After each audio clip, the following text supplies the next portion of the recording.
আমাৰ তিনিওগৰাকী সাধাৰণ সম্পাদক পল্লৱলোচন দাস ডাঙৰীয়া, দীপ্তিৰঞ্জন শৰ্মা ডাঙৰীয়া আৰু আমাৰ পুলক গোহাঁই ডাঙৰীয়া, লগতে আমাৰ মুখ্য মুখপাত্ৰ মনোজ বড়ো ডাঙৰীয়া, মিডিয়া চেলৰ আহ্বায়ক আমাৰ ধ্ৰুৱ মৰল ডাঙৰীয়া উপস্থিত আছে।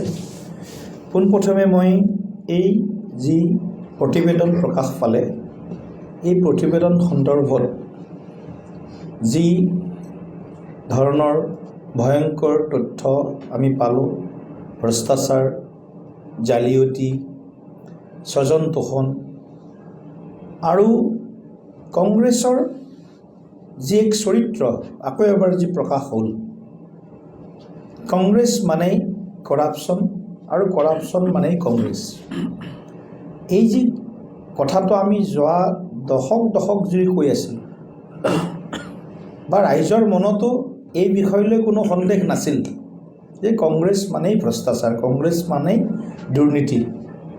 আৰু সেই কথাটো আজি আকৌ এবাৰ প্ৰতীয়মান হ'ল আৰু আকৌ এবাৰ এষ্টাব্লিছড হ'ল যে কংগ্ৰেছ মানেই কৰাপশ্যন, কংগ্ৰেছ মানেই দুৰ্নীতি। গতিকে এই বিষয়লৈ আমি পোনপ্ৰথমে অসম চৰকাৰলৈ আমি আহ্বান জনাব বিচাৰিছোঁ। প্ৰতিবেদনত প্ৰকাশিত সংশ্লিষ্ট যিসকলৰ নাম উল্লেখ হৈছে, সেই সকলক সামৰি অসম চৰকাৰে এটা ক্ষীপ্ৰ আৰু শক্তিশালী তদন্ত ব্যৱস্থা কৰিব লাগে। দ্বিতীয়তে,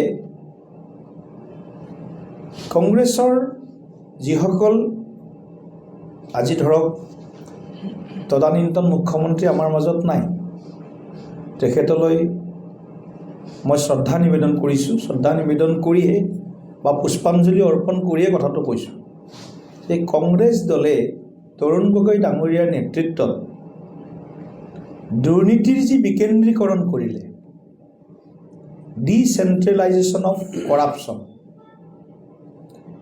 সেয়া অসমৰ ইতিহাসত এক কলংকিত অধ্যায় ইতিহাস হিচাপে আজি পুনৰবাৰ তাক সাব্যস্ত কৰা হ'ল বা পুনৰবাৰ ই প্ৰমাণিত হ'ল। তৰুণ গগৈ ডাঙৰীয়াৰ যিসকলৰ লগতে নাম ওলাইছে, গৌৰৱ গগৈৰ পৰা আৰম্ভ কৰি সকলো নেতাৰ চেহেৰাবিলাক দেখিলে তেওঁলোকতকৈ অমায়িক যেন আৰু কোনো নাই।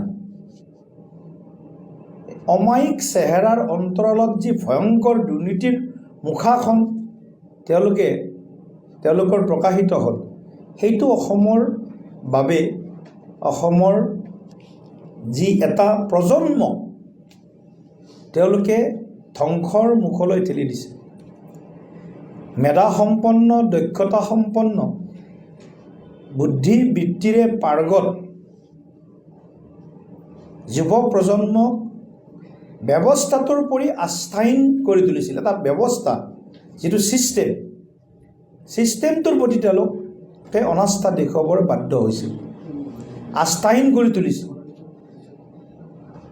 আৰু তাৰ পৰিণামত যুৱ প্ৰজন্মৰ মাজত হতাশাই গা কৰিছিল, নিৰাশাই গা কৰিছিল।